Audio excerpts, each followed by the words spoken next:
اسمها الحقيقي زينب محمد سعد. ده اسم الفنانة زينات صدقي. اتولدت في 20 مارس 1913 في اسكندرية. دخلت معهد التمثيل لكن أبوها منعها إنها تكمل دراستها وجوزها، وكان لسه عندها 15 سنة.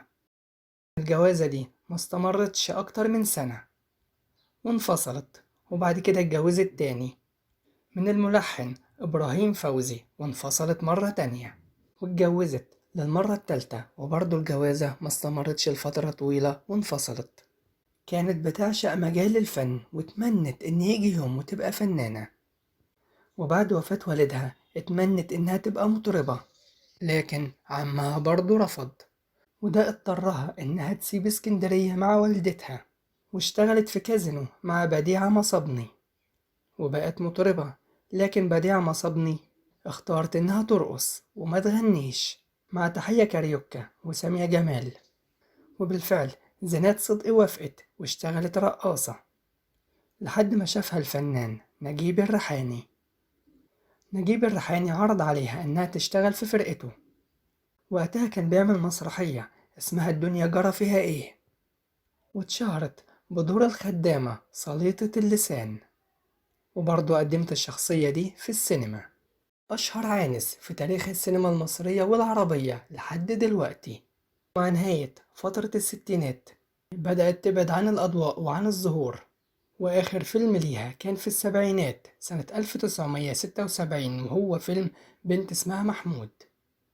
وبنت الفنانة زينات صدقي قالت إن أسعد لحظات حياة والدتها لما كرمها الرئيس السابق أنور السادات، وكمان دعاها لفرح إحدى بناته، وخصص ليها معاش شهري كان كبير وقتها، كان قدره 100 جنيه. ومن المواقف الكوميدية في حياتها إنها راحت مع حفيدتها لمحل جروبي، وصاحب المحل طلب البوليس بسبب الزحمة اللي عملتها الناس اللي كانت عاوزة تشوف زينات صدقي ويسلموا عليها. ومن كتر الزحمة كان المحل هيتكسر، وخاف وطلب البوليس، رغم إنها كانت لابسة نضارة سودا علشان تتخفى من الناس. وحفيدة الفنانة زينات صدقي نفت إن تكون الفنانة عانت من الإفلاس. حفيدتها نفت إن تكون الفنانة زينات صدقي اتدفنت في مقابر الصدقة، وقالت إن المدفن كان خاص بيها لكن اتكتب عليه عابر سبيل، وده بناء على رغبتها هي، علشان كانت بتدفن فيه الفقراء اللي ما كانش عندهم مكان لدفنهم. وبعد 16 سنة من انقطاعها عن السينما اتوفت الفنانة زينات صدقي في 2 مارس سنة 1978، وده بعد أسبوع من إصابتها بمية على الرئة. وشاركت في حوالي 150 فيلم.